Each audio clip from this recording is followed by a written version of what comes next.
Hello and welcome to episode 169 of The Pitcher or the Hitter, the podcast by the M-SABR Dynasty League for the M-SABR Dynasty League. I am Cam, I'm Erik.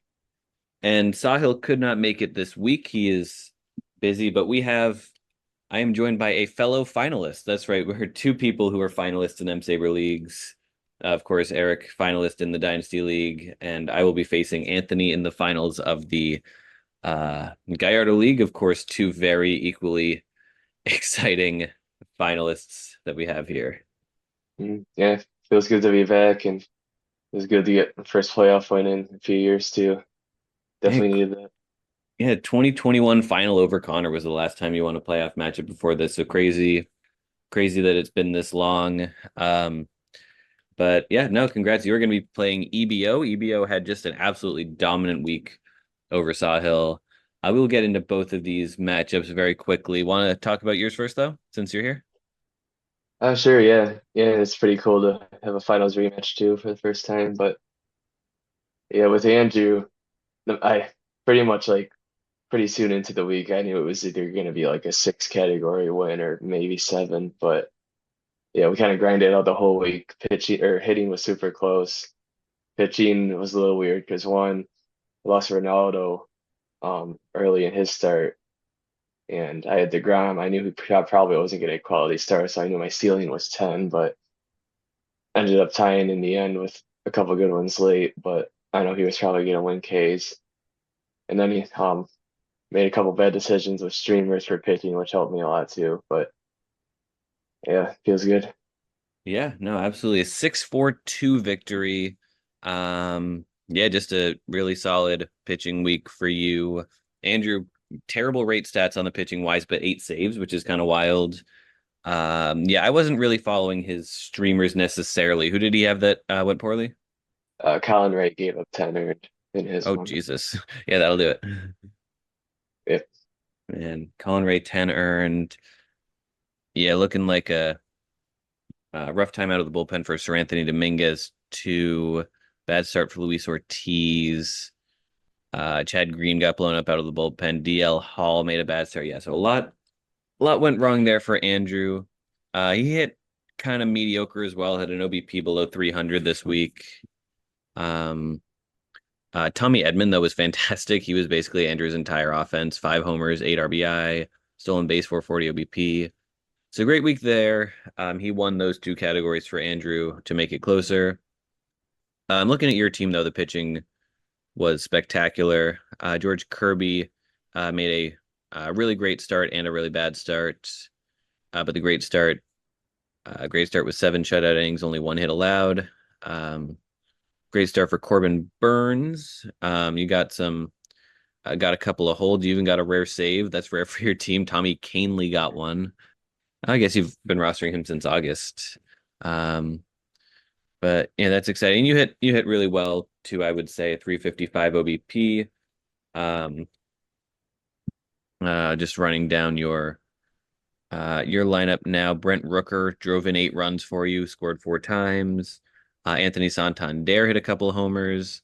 Not a big home run week for you. Only two guys had multiple. Um, Great week for Luke Raley. You just find these guys, I guess. Yeah, drove in 5 runs. Yeah, I guess he was the third guy who hit 2 homers. No real one standout performer that I'm seeing on your team. Is there anyone who stands out to you? I don't know. I guess from hitting, it's probably either Rooker or Rayleigh or William Contreras, honestly, too. Yeah, William Contreras. Yeah, I had noticed him, but he drove in 6 runs as well, a couple of doubles. Um, I think if we're gonna do a matchup MVP, I'll probably give it to Rayleigh because he stole 2 bases also, which I'm just now seeing. But just a fantastic week there.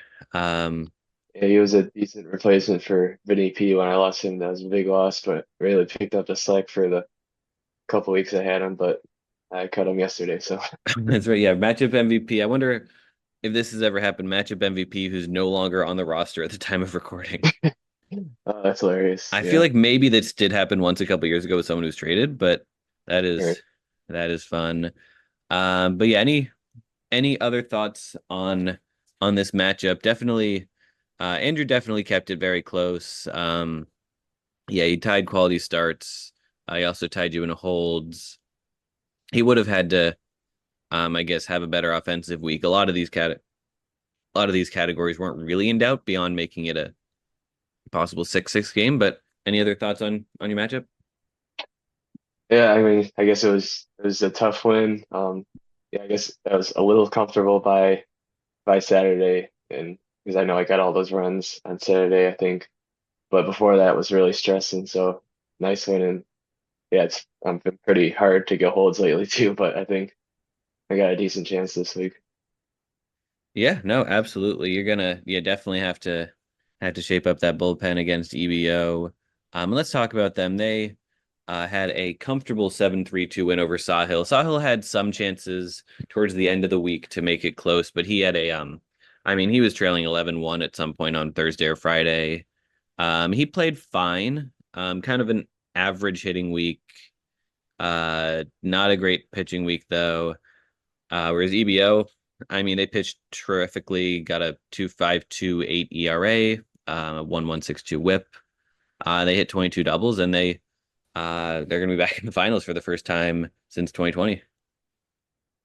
Yeah, it's cool to see after their all their different strategies, and then finally getting all those like big name prospects. Some of them working out, some of them trading, but they've done a very good job at building this team. And yeah, Sal played really well.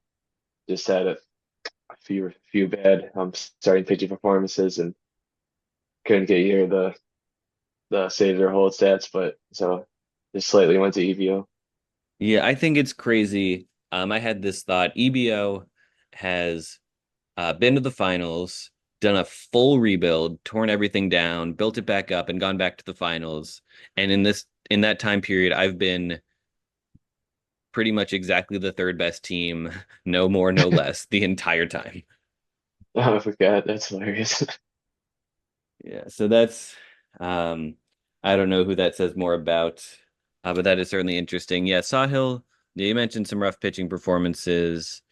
I mean, yeah, Jared Jones got pulled after four, um, 92 pitches on Sunday. That could have, yeah, quality start could have helped him out a little bit there. VBO hadn't also gotten one.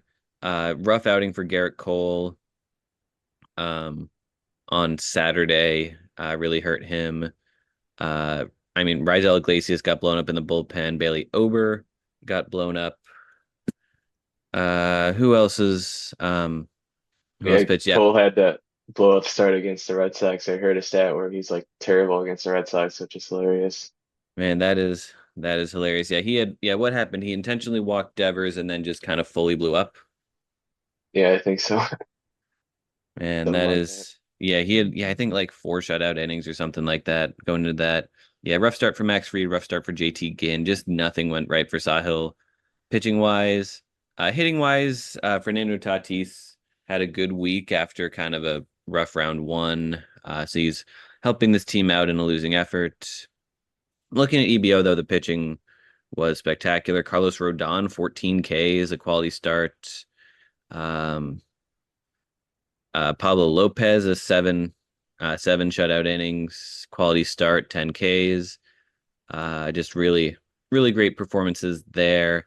Um, on the hitting side, Riley Green's been a big part of this Tigers resurgence. He had a solid week, drove in 8 runs, scored 6 times, 375 OBP. Pete Crow Armstrong, is it's second I dropped him, has been on a heater. Uh, Eugenio Suarez as well has been great.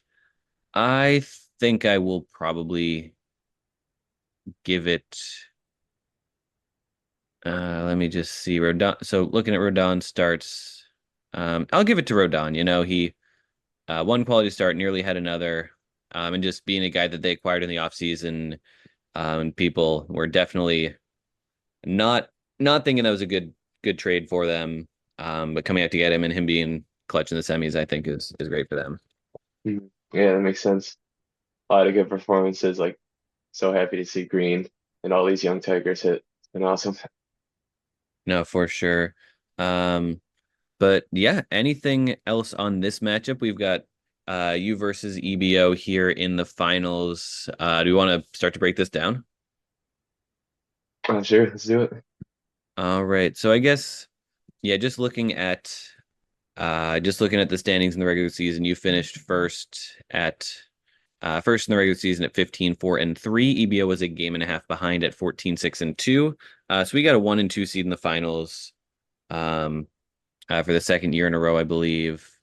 Yeah, you kind of a lot of dominated them in a lot of categories in the roto. You led runs, doubles. You were first in homers out of everyone. You led them in RBI, led them in steals, um, led them. So you were ahead in all six hitting categories this season. Pitching categories, you were not ahead in saves, uh, not ahead in holds, but you were ahead in, I guess, 10 of 12 categories in the regular season this year over them. So definitely a roto lead win for you. So you've got um, on the whole, you were definitely better than them. But of course, it's a 1 week matchup. Anything can happen. Yeah, for sure. I mean, they have really good offense. They just got Tucker back. PCA has been awesome. Sure, that sucks to see for you, but Dylan Cruz has been awesome too. Riley, obviously. So I think honestly, looking at it closer, I think we might be pretty even as things are right now in hitting. Um, Obviously, I got a really good offense. Was really fortunate to have a bunch of guys hit both on both sides of the ball on my team this year. But yeah, I think pretty much all six hitting categories could go either way. And then in terms of starters, they have like a lot more than 12. I think I counted 16 or something like that. God. So they can pick and choose. And they made right decisions today. And I'm at 10 right now, so I got to decide if I want to really go for ERA and WHIP or try to pick up a couple of streamers. So we'll see how I go with that. And then they're obviously going to win saves, and I think I should be able to pull out the holds unless they maybe pick up a couple more guys, but we'll see. We'll So see. yeah, Yeah, yeah. Holds is going to be interesting. Terrific start from Ibanaga to start the week. Yamamoto pitched 4 good innings, but was pulled early. So that's not a quality start there. But maybe we're expecting one, and definitely helped lower the ERA and WHIP at the very least, or lower the ERA, not the WHIP. Um, and then they've already got a Class A hold, and they've got a Pablo Lopez quality start as well. So they've already got one quality start. They're pending a second. Um, and that's 3 starts they've used there. Tuesday they've um doesn't look like they've got anyone. Wednesday they've got Nestor Cortez at Seattle and Tarek Skubal at Kansas City, so definitely 2 auto starts. It's looking like there. On Thursday they've got Tobias Myers against Arizona, so I mean, he's been great. He's come out of nowhere, but we'll see how that could be one that if they've really got 16 starts, that they can see about. They've got Verlander against the Angels. Verlander's been terrible, but so have the Angels. So that one could be up in the air for Friday. And Saturday they've got 6 starts lined up. Rodon at Oakland, Yamamoto against the Rockies, Imanaga against the Nationals, Pablo Lopez against Boston, Max Scherzer against the Rangers, and Ranger Suarez against the Mets. So that's definitely tough right there. I think Yamamoto against a bad team is going to be very interesting to see if they start him. Because on one hand, he could definitely help the ERA and WHIP, but on the other hand, I mean, he's not going to go 6 innings. He hasn't. Uh, I mean, his 2 starts since coming off the IL, he's gone 4 innings exactly. Um, so that'll be one that to definitely keep an eye on um, if they're feeling like they want to win the rate stats or they want to go for quality starts. Yeah, Pablo Lopez against Boston is a tough matchup. Ranger Suarez against the Mets is a tough matchup. Max Scherzer has not been any good, but Seattle's an easy matchup, so we'll see about that. That's a very interesting day Saturday though, and Sunday they have got no one lined up. So those are starts. Any thoughts on there? on their pitching matchups? How are you feeling about them? Uh, Not great because I think a lot of their pitchers are really good and got the ability to pick and choose. So I think they'll. I gotta hope for a blow up from one or two of them. I think. Yeah, no, absolutely. And looking at um your pitching performances here, you didn't start anyone today on Monday. Tuesday, tomorrow, you have got three starts. You've got Michael King against Houston. You've got Cole Reagans against the Tigers. And you got Luis Heel against Seattle. So Heel's got a great matchup here. Reagans, I don't know. The Tigers have been good lately, so maybe not the best. And Michael King against Houston is a little iffy as well. Um, we're looking at Wednesday. You have got Spencer Schwellenbach in Cincinnati, um, which, it's a tough ballpark to pitch in. Although Schwellenbach I mean, he did just shut down the Dodgers last week. Um, Yeah, so certainly yeah, not. he's been awesome. He went to my mom's high school actually, so that's fun too. Oh, yeah, that's fun. Where is he from? It's from Saginaw, Michigan. Oh, nice. That is fun. Spencer Schwellenbach from Saginaw. Um, but yes, looking forward uh to Thursday. You've got Chris Sale also in Cincinnati, and then you've got Jack Flaherty at Miami. So definitely definitely going to start at least one both of those guys. Decent matchups there. Looking ahead to Friday, you've got Corbin Burns against the Tigers and Jacob DeGrom against the Oh no, that's that. Oh no, yeah. Corbin Burns against the Tigers and Jacob DeGrom against the Mariners. Saturday, you have George Kirby at the Rangers, and Sunday, um, looks like you've got Luis Heel at Oakland. So some interesting matchups there. Potentially some room for streaming. I mean, there'll obviously be more guys available with no one else in the league trying to stream. And that includes ZBO. I can't imagine they'd be streaming. So you really will have the pick of the litter of all of the streamers this week. How are you feeling pitching wise, though? Yeah, pretty good. Wish I had um more than one two-start guy this week. I just have Luis Heel who's scheduled for two, but it would have been nice to have Green or Glass now or Ronaldo, but it can't do much anything about that. And DeGrom, I don't know if he'll go six, but honestly, against the Mariners, hopefully it won't need that many pitches to go six. So overall, I feel really good about my pitching staff, and got to decide if I want to try to take a chance on a couple of streamers. True, yeah, and that could be something that you might want to decide early too, because I mean they're going to hit you with a giant wave on Saturday, and you'll want to be prepared for that. Definitely do not envy the decisions you're going to have to make this week. Um, but And yeah, then oh, I go got ahead. six hold guys. I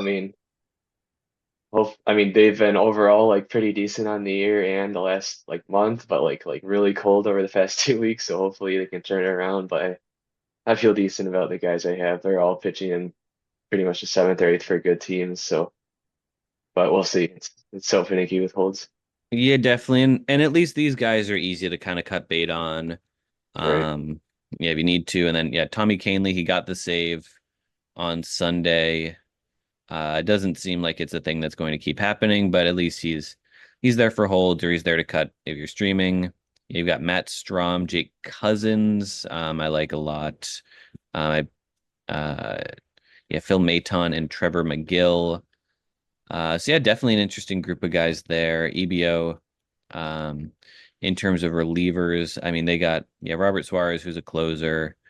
Class A, obviously, closer. Andrew Kittredge is getting saves. He's one of the best, Oh, or I mean, oh, holds, getting sorry. one of the best holds guys in the Yeah, league. looks like he's gonna get one tonight. Right. Yeah. So that'll be good start at least for them in holds. But he's really their only dedicated holds guy. Um. Gaddis too. Oh yeah, Gaddis. Oh, Gaddis is in the bullpen. I thought he was starting. Mm. Yeah. But yeah, so they've got two guys um to your six ish. So you definitely have more flexibility there, but they can, especially if Kittredge can get one tonight, make it interesting at the start of the week. Yeah, another guy, Puck. He hasn't had a hold in like forever, but he's still the eighth man guy and a really good team. They just haven't had much opportunity, but hopefully that turn around. But yeah, that category definitely could go either way. Yeah, no, absolutely. Anything else here on previewing your matchup before we get into the next segment?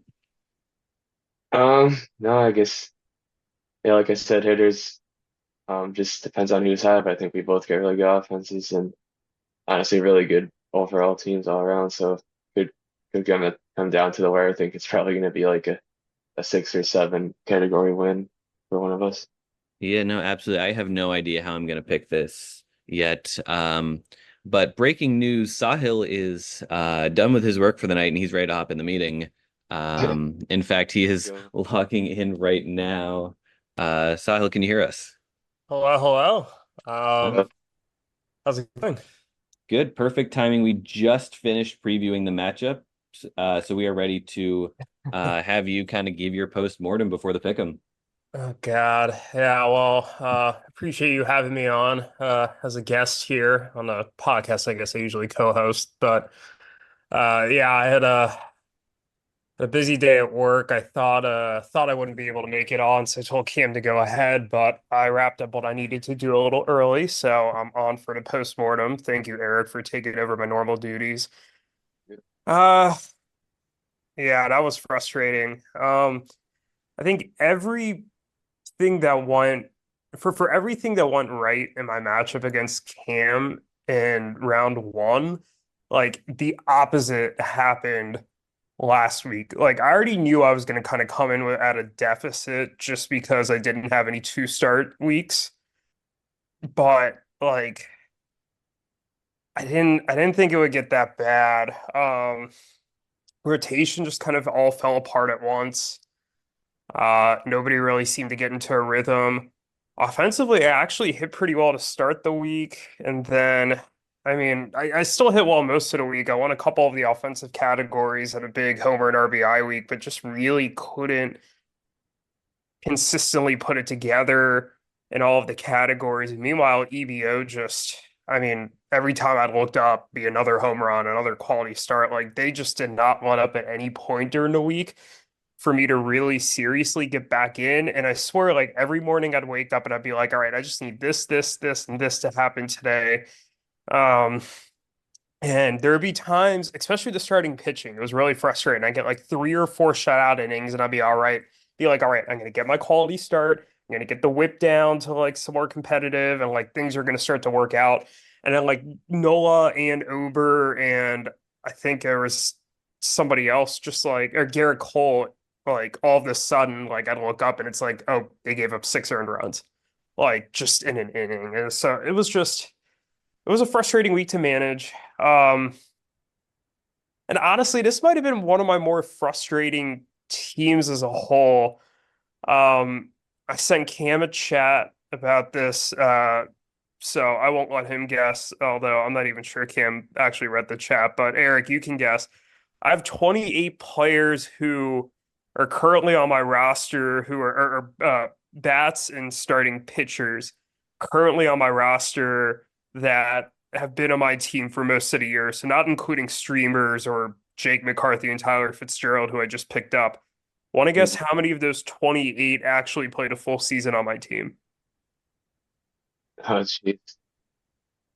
Uh, 6. That's the exact number. Uh, Oh, the other 22 all landed on the IL at some point. Or 20 to 22. The other two were Bailey Ober and Josh Naylor, who I didn't acquire until later in the season. So, yeah, the injuries, I mean, the injuries just kill me this year.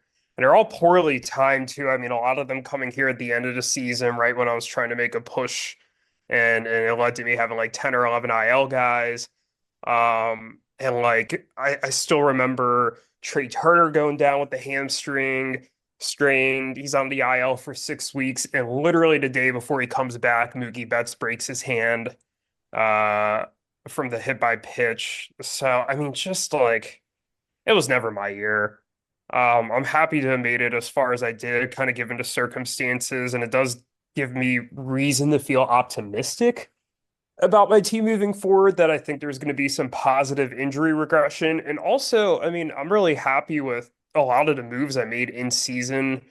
Um, I think there are just guys who I either acquired in the middle of the year or since the beginning of the season, or guys who have established themselves. I mean, I'm looking at like a 27-year-old Josh Naylor and a 25-year-old Jordan Westberg, 24-year-old Colton Cowser, 25-year-old Joey Ortiz, and Dylan Cease, I think, is 28, and Bailey Ober's 29, Zach Eflin's 30, Gavin Williams is 20, I want to say 3, as is Jared Jones. So like these are all young guys that uh, I acquired over the course of the season that I really think I could start to build around. And actually, Gavin Williams is 25. I just looked it up, but some of those guys I acquired when they were hurt, and some guys I acquired just understanding that they were going to take their lumps throughout the season. So, even with, I think with the combination of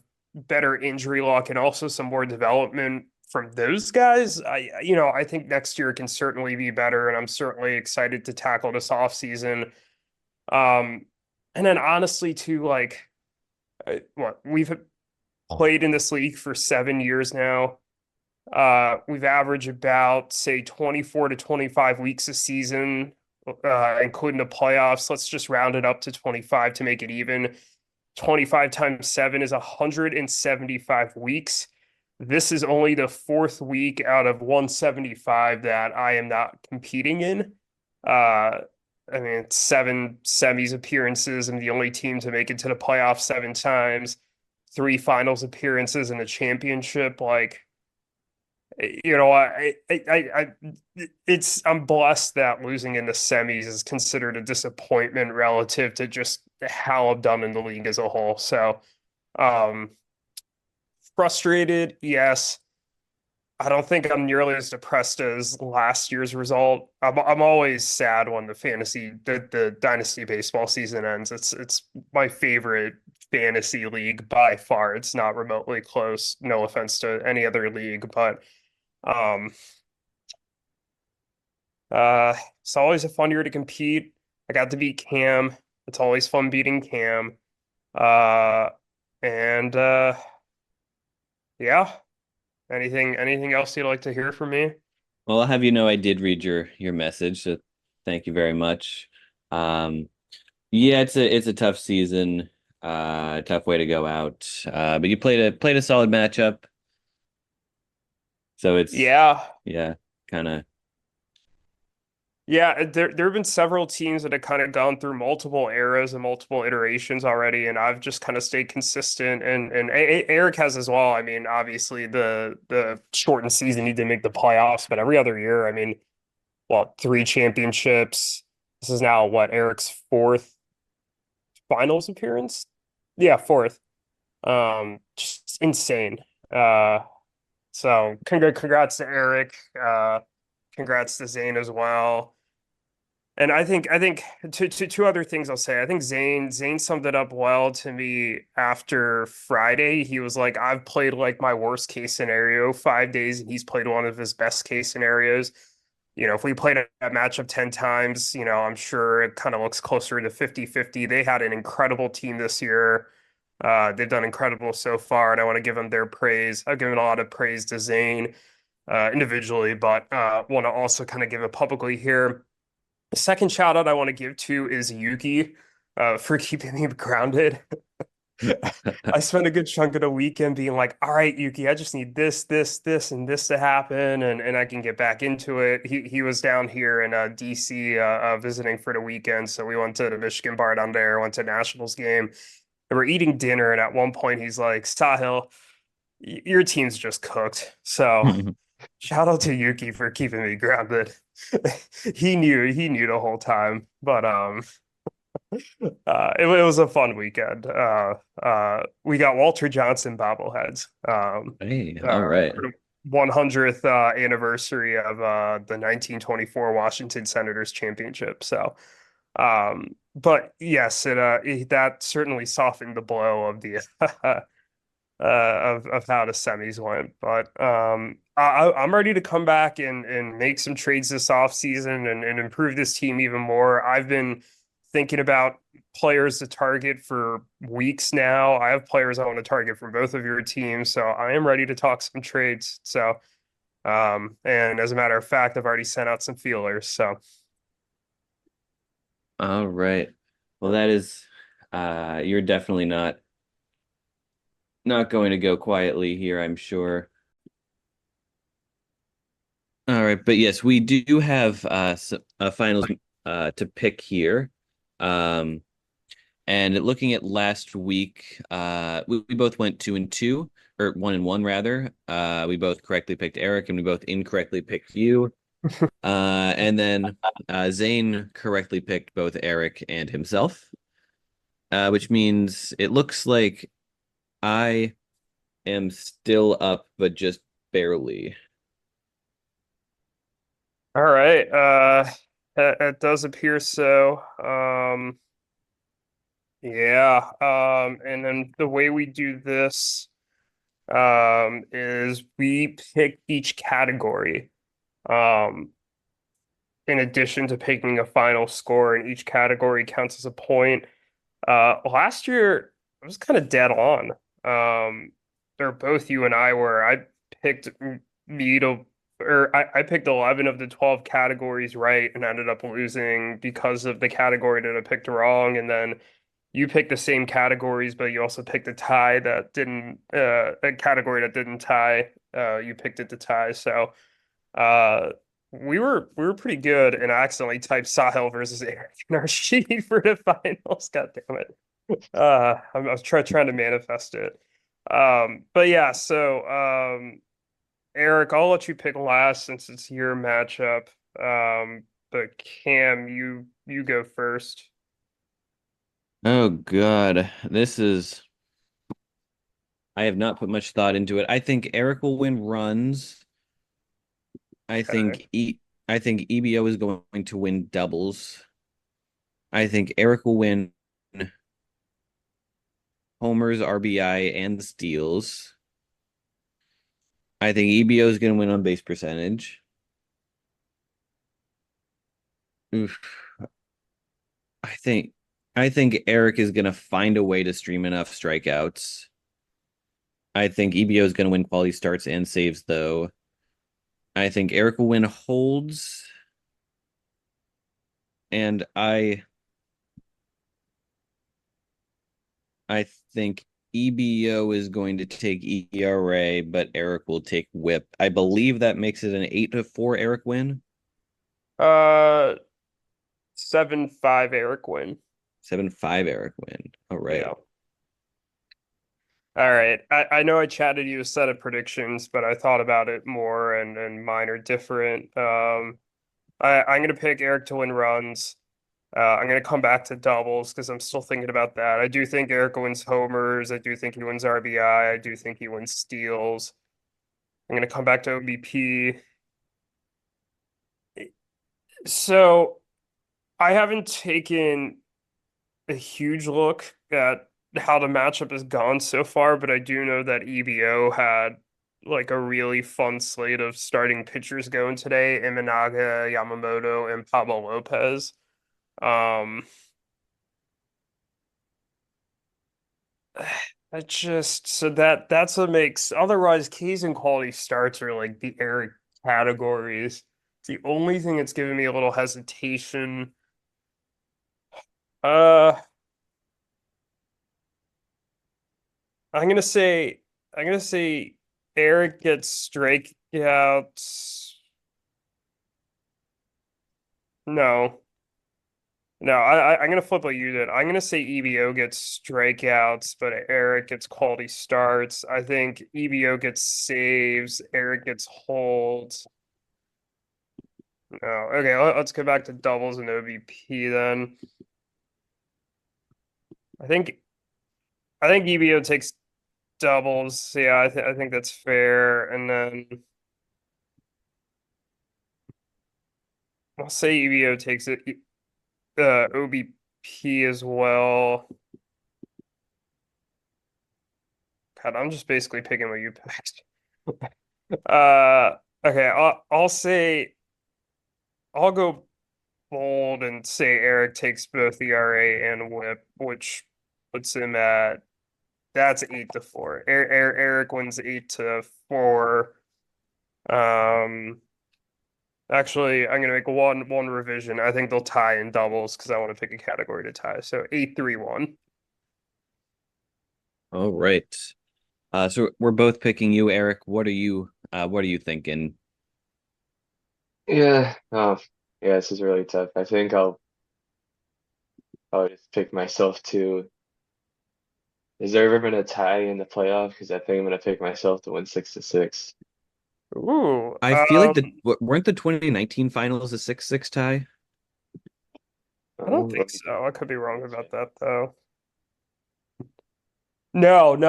I was in the 2019 finals. Erik beat me like 6-5-1 or 7-5, something like that. 6-5 or Yeah, six I five was one. You beat Zane and Max. Yeah.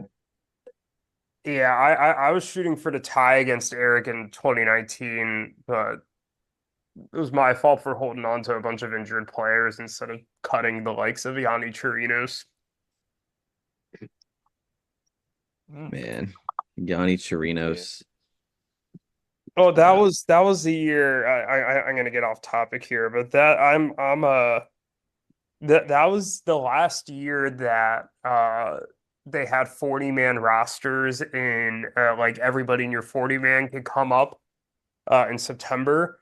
So teams had no incentive to place players on the IL when they got hurt. So that was the year that Christian Yelich, like if he would have played the whole season, I think he would have won his second MVP, would have won back-to-back MVPs. But I think he like broke his kneecap after game like 144, I think it was.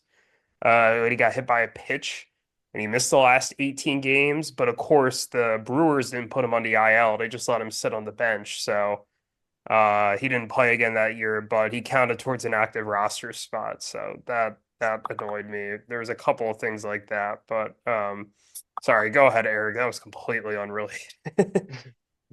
No, I don't know if you wanted me to pick every category, but I uh you don't you're have feel to if like you don't want to get that into the woods. yeah, feel like you the hitting were categories, each of the six could go either way, and I think it's mostly true with pitching too, aside from saves. So yeah, I feel like everything's a toss up pretty much. Mhm. The okay. 2022 hockey finals was a 6-6 tie. That's what I was thinking of. Um, Oh, that was and when we were yeah, only one Andrew plus minus away from over winning. Evil. Yeah, Yeah. man, that was a fun season. But yeah, so we have picked this. All three of us are picking you to win, Erik. So Zane, he was our guest last week. Zane, if you're listening, the gauntlet has been thrown. Damn. Yeah. It has been. I'm looking quickly to see how many times we picked against Erik this season. Just the way he's been playing. Uh, God, not many times. Okay, so we combined picked against Erik, you and me, Cam, 4 times all season.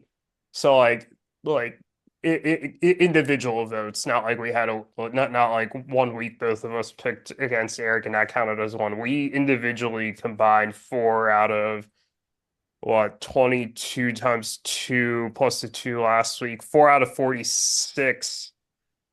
Or and then we're including this week. 4 out of 48 matchups we picked Erik to lose. The other 44 we thought Erik would win. Man, so that's just kind of going with what we've gone with, and it's worked so far. Yeah, if it ain't broke, don't fix it. Yeah. All right, perfect. Well, thanks for coming on, Erik. If you win, then you can come back on next week. If not, then sorry. And we'll have Zane on next week. But yeah, anything else you want to say here to recap the final uh Final podcast before we know who the winner is. No, I'd just said it so many times. I think it's going to be really close. Might only need 6 categories to win, or maybe 5, I guess, if we tie a couple. But I don't know, it feels good to be back in the finals, and it's going to be a really stressful week. Yeah, no, it is. It is certainly stressful. I do not envy the work you're gonna have to put in, especially just with starting pitching streaming. That's looking like you're gonna have to do. Yep. All right, but yeah, we will. Sahil, see you next week. Erik, maybe see you next week. And then the listener, we will see all of you next week. Yes. Yeah, for the beginning of off season number God 8. We're no, not off season number 8. Yeah, It's seventh off season season number 7, technically, yeah. and crazy time flies. Yeah, gonna be a fun off season, I'm sure. But this is gonna be a great matchup before that. Absolutely. Yeah, until then. All right, till then.